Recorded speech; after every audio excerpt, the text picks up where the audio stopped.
Renungan hari ini tanggal 16 November 2020. Kasih karunia di tengah pandemi.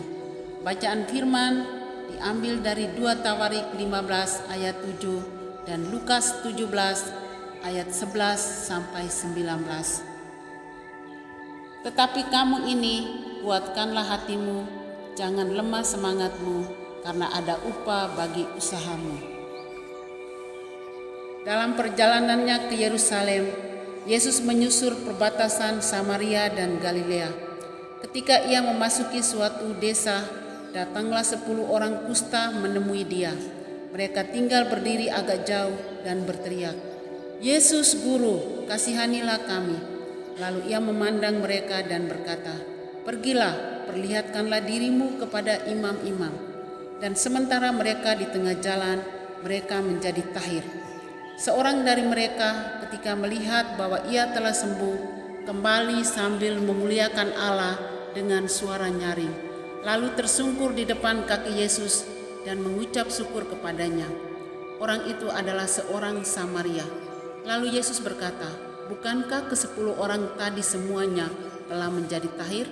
Di manakah yang 9 orang itu? Tidak adakah di antara mereka yang kembali untuk memuliakan Allah selain daripada orang asing ini?" Lalu ia berkata kepada orang itu, "Berdirilah dan pergilah, imanmu telah menyelamatkan engkau." Apa yang harus kita lakukan? Mengapa kita harus kuat dan bersemangat? Awal 2019, persaingan ekonomi mulai sangat ketat. Proyek-proyek bosnya Bilsa sudah mulai menurun. Kami sudah coba cari alternatif lain yang bisa menunjang agar semua harus tetap berjalan. Buka warung juga dengan modal yang tidak sedikit. Tiba-tiba corona muncul. Saya pribadi harus menghibur anak-anak supaya tidak stres karena tempat kerja ditutup.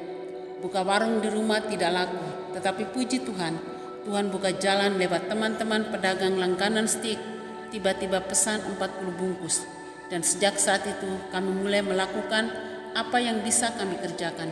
Bantuan dari segala penjuru Tuhan kirim, sehingga kami bisa bertahan. Begitu keadaan sudah mulai normal, kami ditabrak orang di Uncen, sehingga suami tidak bisa lagi bawa motor. Kami hanya berusaha untuk gembira saja. Selain itu, saya juga belajar berjualan secara online. Bagi kami, firman Tuhan harus dipraktekkan, bukan hanya dikhotbahkan, karena Tuhan memberkati orang yang suka bekerja dengan tangannya. Tuhan memberi karunia yang sangat cukup, dan kami yakin Tuhan akan menyediakan modal usaha untuk kami bangkit lagi. Amin. Kesaksian oleh Ibu Ria. Ketika masalah datang dan sulit untuk kita hadapi, seringkali kita menjadi putus asa. Sesungguhnya sikap tersebut tidak benar, karena dengan sikap putus asa, kita tidak akan dapat menyelesaikan masalah kita. Justru yang harus kita lakukan adalah tetap semangat dan terus percaya kepada Tuhan.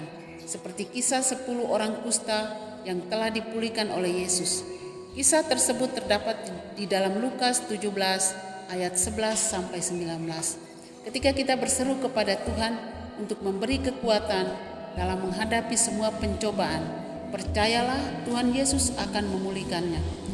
Melalui ayat tersebut terbukti kuasa Yesus sungguh nyata dalam hidup kita.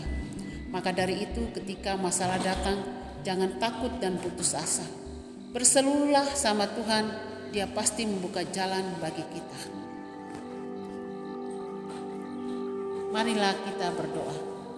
Terima kasih Tuhan Yesus, Engkau tetap ada dalam situasi apapun yang kami hadapi dan kami akan melaluinya bersamamu. Ayat hafalan 2 Tawarik 15 ayat 7. Tetapi kamu ini, kuatkanlah hatimu, jangan lemah semangatmu, karena ada upah bagi usahamu. Selamat mengalami Tuhan hari ini. Tuhan Yesus memberkati. Salam.